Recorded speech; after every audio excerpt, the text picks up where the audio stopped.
मुकेश अंबानी की नेटवर्थ हमेशा ही रतन टाटा से ज्यादा नजर आती है, लेकिन क्या सच में मुकेश अंबानी रतन टाटा से ज्यादा अमीर हैं? अगर आप भी इस सवाल का जवाब जानना चाहते हैं तो इस वीडियो को लास्ट तक जरूर देखिएगा, क्योंकि आज की हमारी इस वीडियो में हम आपको रतन टाटा और मुकेश अंबानी के पूरे इतिहास और उनकी नेटवर्थ की सटीक तुलना करके दिखाएंगे, जिससे ये बात पूरी तरह साफ हो जाएगी कि असल में इन दोनों में से ज्यादा अमीर कौन है।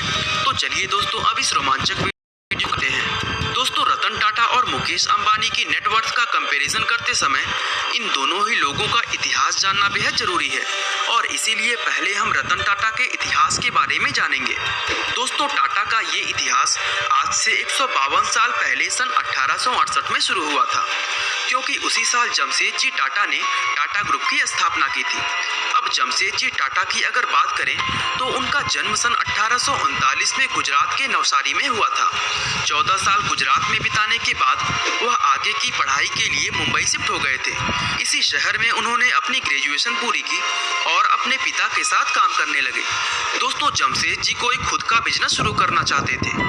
हालांकि उस समय अंग्रेजों के राज की वजह से खुद का बिजनेस शुरू करना बहुत मुश्किल होता था, लेकिन जमशेदजी के इरादे काफी मजबूत थे।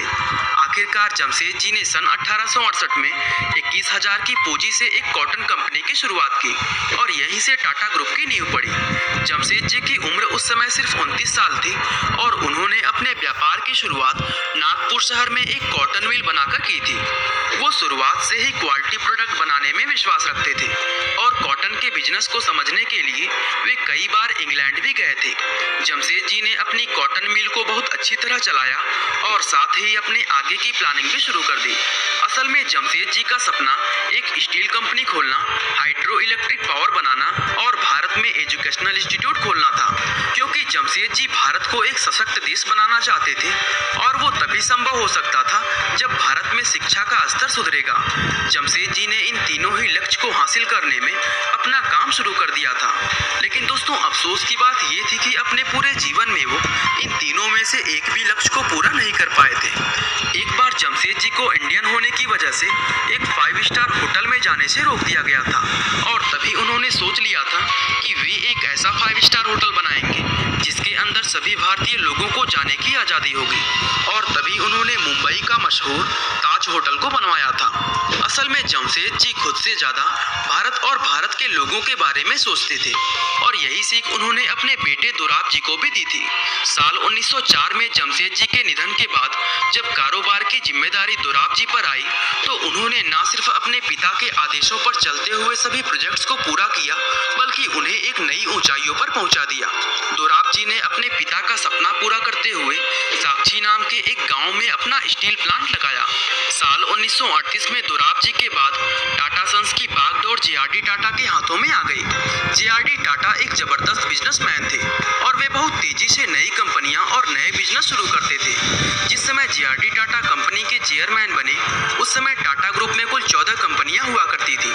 दोस्तों, ये तो हम बात कर रहे हैं बिग बिजनेस टाइकून्स की, जो कि शेयर मार्केट में भी अच्छा खासा इन्वेस्ट करते हैं, और आप भी शेयर मार्केट में निवेश करने के लिए 5 पैसा का इस्तेमाल कर सकते हैं। अब हम आपको बताएंगे 5 पैसा के फीचर्स, नए कॉन्सेप्ट और अकाउंट ओपनिंग के बारे में। अब इन्वेस्टमेंट हो जाएगा और भी इजी 5 पैसा के making investment easy and rewarding idea के साथ। आप 5 मिनट में घर बैठे अपना अकाउंट ओपन कर सकते हैं। 5 पैसा के जरिए आप stocks, mutual fund, digital gold और आईपीओ इन सब में एक ही अकाउंट के जरिए निवेश कर सकते हैं। यहाँ आपको हर ट्रेड के लिए सिर्फ 20 रुपए पे करने हैं, फिर चाहे निवेश 10,000 का हो या 10 लाख का, आपको 20 रुपए ही देने हैं। हालांकि चलिए अब हम जानते हैं डबल धमाका ऑफर के बारे में।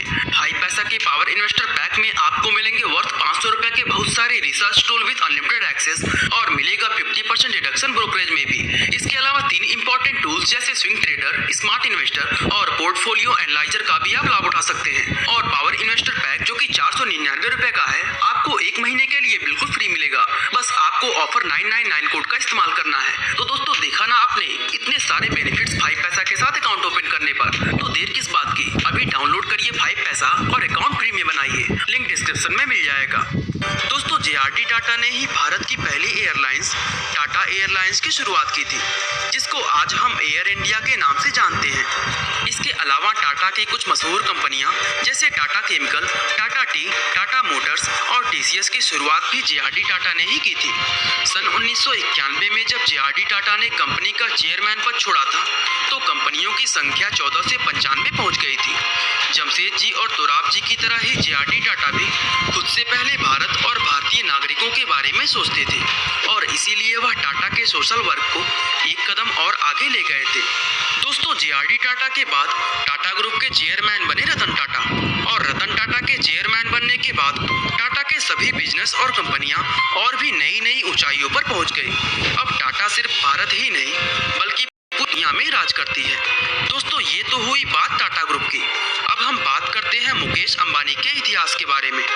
दोस्तों, मुकेश अंबानी की ये कहानी साल 1960 में शुरू होती है, क्योंकि उसी साल उनके पिता धीरूभाई अंबानी ने रिलायंस कॉमर्शियल कॉरपोरेशन की शुरुआत की थी। दरअसल धीरूभाई अंबानी का जन्म सन 1932 में गुजरात के जूनागढ़ में हुआ था।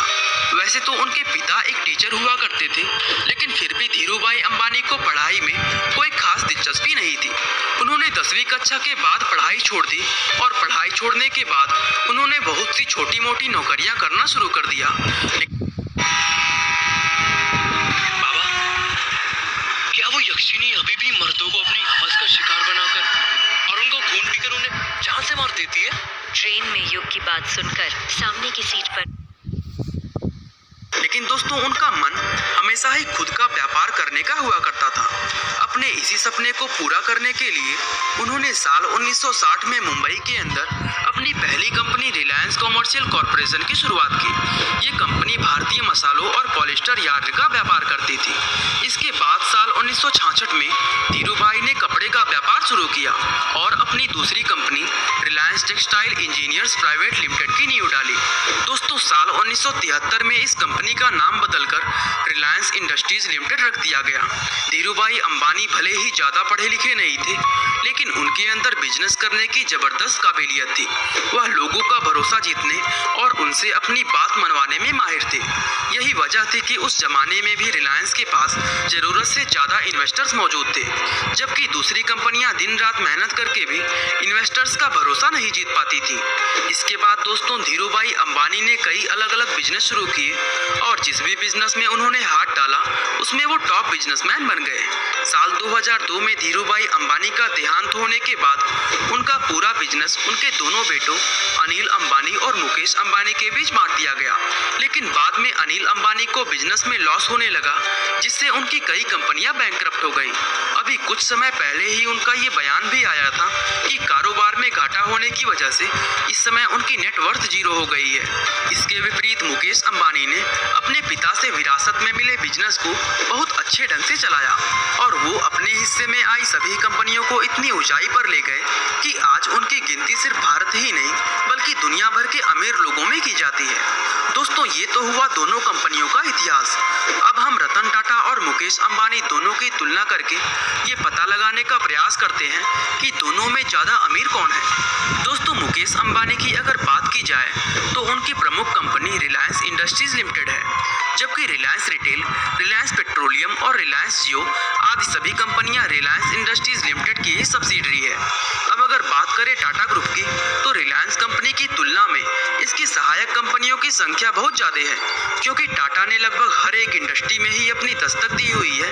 ऐसे में अगर हम दोनों कंपनियों की मार्केट कैप यानी मार्केट वैल्यू की बात करें, तो मैक्सिमम टाइम टाटा का मार्केट कैप रिलायंस से ज़्यादा रहता है। अब ऐसे में ये सवाल उठता है कि अगर टाटा का मार्केट कैप रिलायंस से ज़्यादा है, तो फिर रतन टाटा का नेटवर्थ मुकेश अंबानी से इतना कम क्यों है? असल में इसका कारण ये है कि मुकेश अंबानी रिलायंस इंडस्ट्रीज के लगभग 48% शेयर के मालिक हैं। इसीलिए सितंबर में उनकी नेटवर्थ 88 बिलियन डॉलर तक पहुंच गई थी। और अगर बात की जाए रतन टाटा की, तो टाटा कंपनी में उनके शेयर 1% से भी कम है, जिसके कारण उनकी नेटवर्थ मुकेश अंबानी के सामने काफ़ी कम नजर आती है। अब ऐसे में ये सवाल भी उठता है कि अगर रतन टाटा शेयर के मालिक हैं, तो फिर टाटा की बाकी शेयर होल्डिंग किसके पास है? तो दोस्तों हम आपको बता दें कि टाटा की लगभग 66% शेयर होल्डिंग उनके द्वारा बनाए गए चैरिटेबल संस्थाओं के पास है, जिसमें sir Ratan Tata trust, sir Dorabji Tata trust और टाटा एजुकेशन ट्रस्ट जैसी बहुत सी संस्थाओं के नाम शामिल हैं। दोस्तों ये सभी संस्थाएं अलग अलग क्षेत्रों में भारतीय लोगों की मदद करने का काम करती है। अब अगर ये 66% शेयर इन संस्थाओं की जगह रतन टाटा के नाम होते तो यकीनन आज वो सिर्फ भारत ही नहीं बल्कि पूरे एशिया के सबसे अमीर व्यक्ति कहलाते। दोस्तों इन सभी चीजों से हमें पता चलता है कि मुकेश अंबानी भले ही पेपर पर अमीर हैं, लेकिन असली अमीर तो रतन टाटा ही हैं। बाकी इन दोनों लोगों के बारे में आपका क्या राय है, हमें कमेंट करके जरूर बताइए।